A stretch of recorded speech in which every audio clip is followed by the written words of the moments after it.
Saudara, ayanda saya, bonda dan kekanda-kanda saya, kalaulah boleh kita kata apa rupa bentuk pilihan raya yang duk mai ni, tak lama dah, 5 bulan kita akan ada penamaan calon. Makna tak lama dah, lagi 3-4 hari ni, 19 hari bulan kita akan buat keputusan.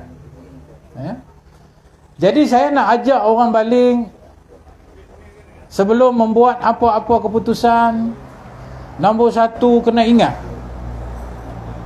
pilihan raya 19 hari bulan November, di mana kita membuat keputusan ni bukan pilihan raya yang biasa. Dia adalah pilihan raya yang akan menentukan hala tuju negara dan kepentingan anak cucu kita yang di bawah ni. Pasal apa saya kata macam tu?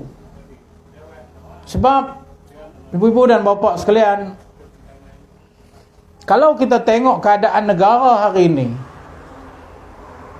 kita akan berasa kecewa kalau kita tak buat sesuatu. Kita akan rasa kecewa. Malah kita akan kesal kenapa pada 19 hari bulan tahun 2022 aku tidak melakukan sesuatu untuk anak cucu kita.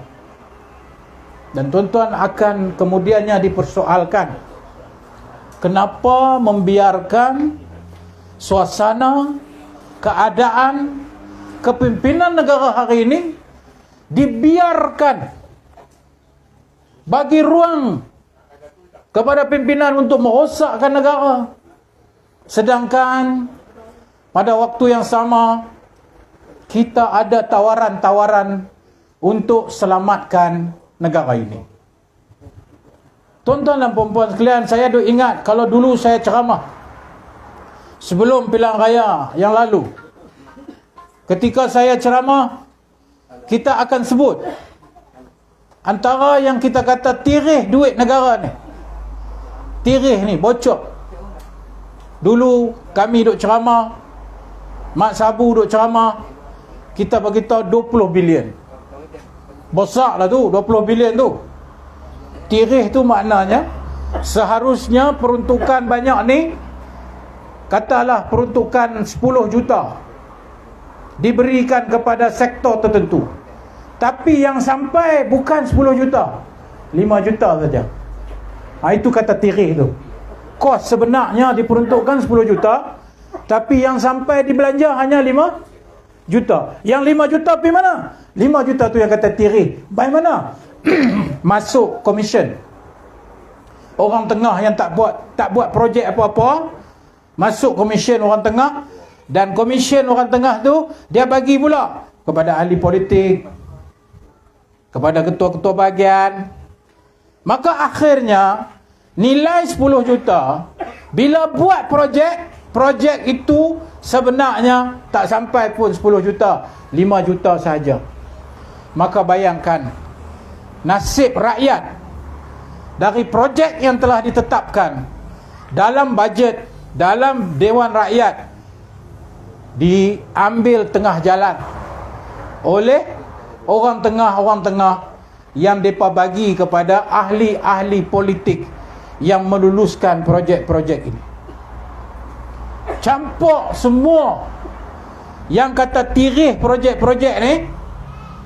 Masa kita duk ceramah dulu tu, 10 tahun yang lalu, kita kata 20 bilion.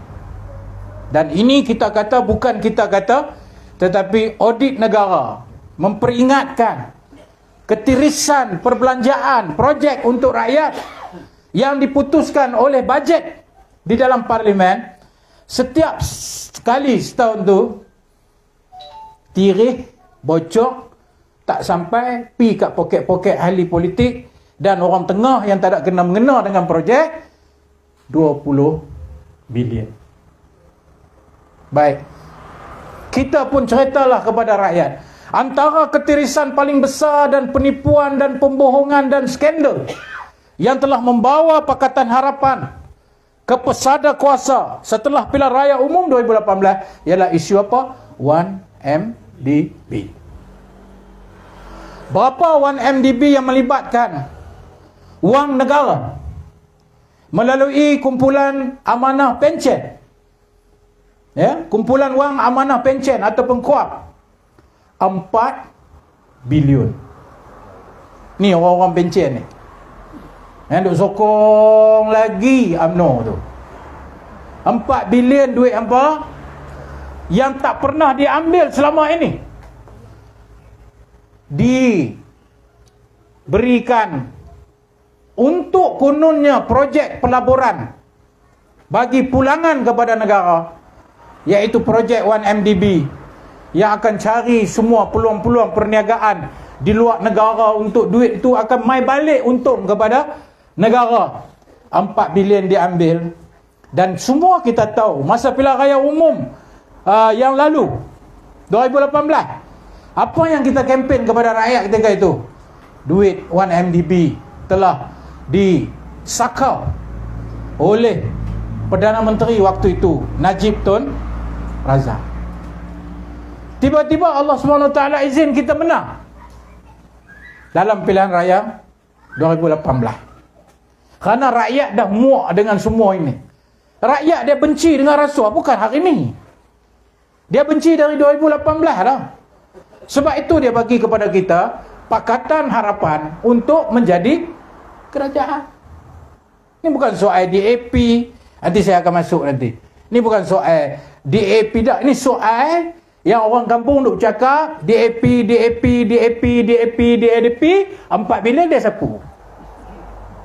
Hampa betul-betul yang kena tipu. Dia tipu hampa.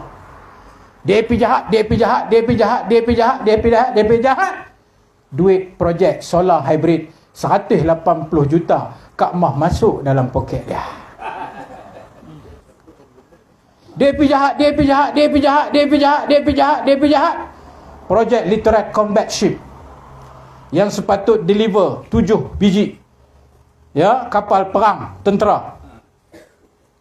4 tak siap-siap lagi 7 biji itu. Dah habis berapa?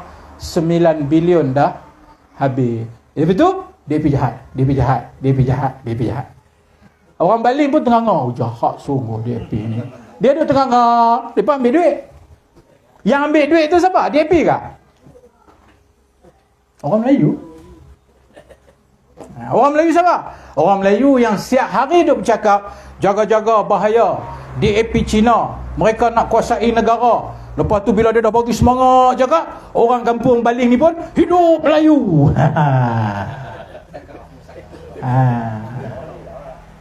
Itu dia cerita dia. Tak apa, itu baru mukadimah pasal DAP. Tapi poin saya nak ceritanya apa? Poin saya nak ceritanya, duit yang ditirih makan ni kerana rasuah, kerana orang tengah, kerana bagi kepada ahli-ahli politik, menteri-menteri. Dan yang paling besar, skandal terbesar dunia tau, bukan Malaysia ni, skandal terbesar dunia ialah 1MDB. Tuan-tuan tahu tak, kalaulah kerajaan Pakatan Harapan, ini kita cakap kalau ni Allah tak suka kita cakap kalau nah, tapi kita bercakap dalam maksud kalau daripada akal manusia lah. Kita beriman dengan Allah SWT atas apa yang dia tentukan nah. Tapi bila kita kata kalaulah Pakatan Harapan tak menang, takdirnya Pakatan Harapan tak menang, tuan-tuan rasa, orang Baling rasa lah, adakah kes 1MDB itu akan didakwa atau tidak didakwa, atau ditutup saja? Tutup ha? Tak lagi ha? Pasal masa kita duk bising pasal 1MDB sebelum pilihan raya umum, siapa yang kata ini 1MDB tak ada isu apa, ini bukan isu jenayah? Siapa kata? Peguam negara yang bernama Apandi Ali. Itu belum kita tak menang lagi. Tapi bila kita duk bawa asak tiap-tiap kali isu ini, Peguam negara tolong jawab bagi pihak Perdana Menteri, dia kata ini bukan isu, ini bukan isu jenayah. Itu belum pilihan raya lagi. Lepas tu jawatan kuasa yang dibentuk untuk menyiasat 1MDB, termasuk ketua SB waktu itu Yang kemudian ketika Pakatan Harapan jadi kerajaan, kita lantik dia jadi ketua polis negara. Iaitu siapa? Bahadur. Hari ini Tan Sri Bahadur. Hamid Bahadur. Tan Sri Hamid Bahadur. Masa tu dia special branch, ketua polis cawangan khas yang dibentuk dalam jawatan kuasa untuk menyiasat 1MDB setelah diasak di parlimen, setelah dia asak di parlimen. Tapi apa jadi dekat dia? Dia dibuang. Dia disejuk bekukan. Duduk mana? Jabatan Perdana Menteri. Dan jawatan ketua SB dia pindahkan, duduk dalam Jabatan Perdana Menteri, duduk senyap situ. Sebelumnya Peguam Negara yang duduk dalam jawatan kuasa itu, ya, dia juga bersetuju supaya dibawa kes 1MDB ini ke mahkamah. Tiba-tiba dia kena pecat. Apa nama Mukhtar? Gani Patail. Tu yang ganti Apendi. Ingat saya cerita ni sebelum pilihan raya. Makna dalam kepala Najib dan juga mereka yang merompak duit negara ni apa dia? Mereka nak khabar, nak tutup perbuatan jahat mereka. Tiba-tiba takdir Allah menang Pakatan Harapan. Sudah. Bila menang Pakatan Harapan, kes itu dibawa kepada pendakwaan dan berlangsung hampir 3 tahun. 3 tahun berlangsung perbicaraan 1MDB. Dari satu tahap mahkamah kepada tahap mahkamah kedua, ketiga sampai keempat, iaitu Mahkamah Persekutuan. Akhirnya di dalam 4 mahkamah itu sabit bahawa duit 42 juta dari anak syarikat 1MDB, iaitu SRC International, sabit kesalahan Najib bahawa 42 juta masuk dalam akaun Najib, iaitu akaun peribadi. Nampak tak? Lepas tu mai pula isu yang tadi disebut Zahid, Datuk Seri Zahid Hamidi. Dia ada 87 kes. Hampa orang Bali boleh fikir ke? Pemimpin dia tu masa tu dia siapa? Masa tu dia timbalan Perdana Menteri. Dan dia juga adalah sampai saat ni Presiden Parti Melayu yang terbesar. Siapa dia? Parti apa? Tak apa nak main sebut nama. Bila cerita bab jahat ni, hampa tak mau mengaku Abnon, tahu tak apa? Itulah yang duk kata DAP jahat, DAP jahat, DAP jahat. Itulah Presiden dia 87 kes. 80 kes visa luar negara. Walaupun dibebaskan, bebas tu makcik-makcik, bukan makna bebas dia tak buat. Tak.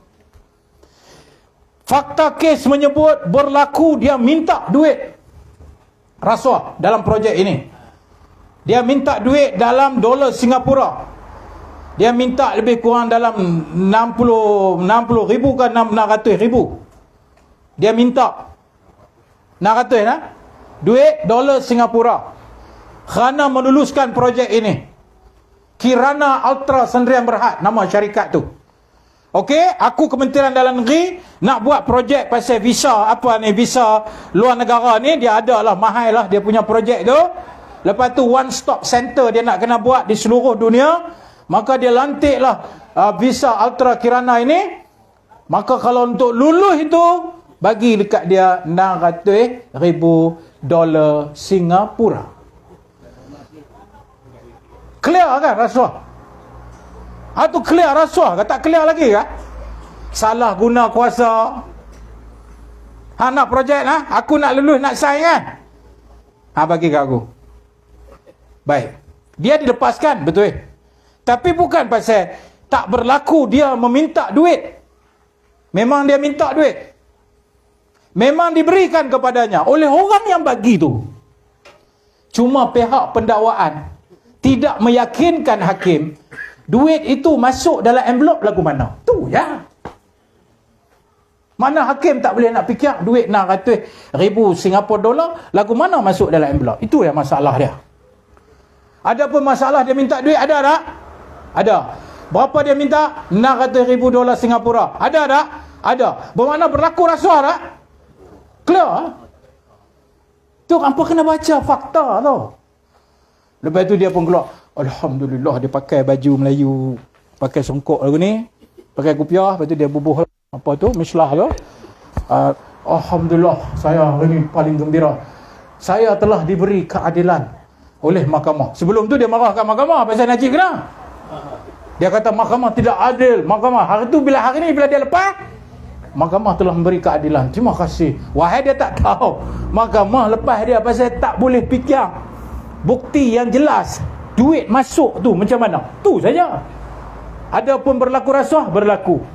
Adapun berlaku minta, berlaku. Adapun berlaku salah guna kuasa, berlaku. Tuan-tuan jangan tak tahu. Dia ada lagi 47 kes. Apa dia? Kes Yayasan Akal Budi. Duit itu dia pakai untuk peribadi, beli kereta, bayar kredit kad. Wahai, itu yayasan. Jadi tuan-tuan, kenapa saya cerita ni kepada tuan-tuan? Saya nak cerita kepada tuan-tuan semua ni, inilah yang hari ni saya nak buktikan. Lepas tu tak usah cerita lah Kak Mah kita. Kak Mah kita dah sabit kesalahan, tunggu dia nak rayuan aja. Kak Mah kita minta 180 juta. Projek apa? Projek solar hybrid. Projek solar hybrid ni digunakan untuk pendalaman Sarawak. Sekolah-sekolah yang tak ada elektrik, maka dia pakai solar hybrid. Dia guna tenaga solar hybrid yang bercampur, ya, guna generator dan sebagainya. Projek itu yang bernilai, saya ingat dalam 4 bilion, 2 bilion begitu. Dia minta 180 juta. 1.2 bilion keseluruhan projek. Dia minta 180 juta. Sabit salah ah? Sabit lah, cuma dia nak rayu ya. Bermakna apa ni saya cerita ke orang baling malam ni? Itulah yang saya cerita kepada tuan-tuan dan puan-puan. Ya. Berlaku ketirisan. Itu maksud dia. Tuan-tuan, kalau orang di pendalaman Sarawak untuk sekolah, tuan-tuan, hak tu pun dia balas, tuan-tuan boleh kira. Ini jenis manusia apa? Kesian dekat anak-anak kita di pendalaman Sarawak tu. Elektrik tak ada, kerajaan pun belanja 1.2 bilion kerana nak bagi mudah dia belajar, nak bagi mudah orang di pendalaman mendapat kemudahan. Malam nak mengaji adalah elektrik. Duit itu pun dia balas. Duit itu pun dia sakap. Jadi tuan-tuan dan puan-puan, kalau dulu kita kata tirih 20 bilion, hari ini laporan audit menyebut tirih dalam semua projek kerajaan bukan 20 bilion dah, 60 bilion. Rakyat dapat apa? Rakyat dapat apa? Harga minyak naik. Rakyat dapat apa? Harga telur naik. Rakyat dapat apa? Harga ayam naik. Rakyat dapat apa? Harga tepung naik. Rakyat dapat apa? Harga semua naik lah. Yang tanggung rakyat semua naik kan. Lepas tu dia kata apa kat orang Melayu? Jaga DAP ni bayar. Tengok perangai. Nampak tak? Dia nak tutup hak ni yang dia duk sakau-sakau ni. Lala dia cerita apa? DAP jahat. Cina jahat. Cina nak kuasai negara kita. Ya, orang Melayu pun hidup Melayu. Dia tak tahu dia nak pergi Pekanbaling, nak beli telur mahal, nak beli tepung mahal, nak beli gula nanti mahal. Dia tak tahu jadi mahal itu bukan sebab harga tu naik, tapi kerajaan tidak ada duit untuk meneruskan subsidi. Kenapa? Tirih 60 bilion.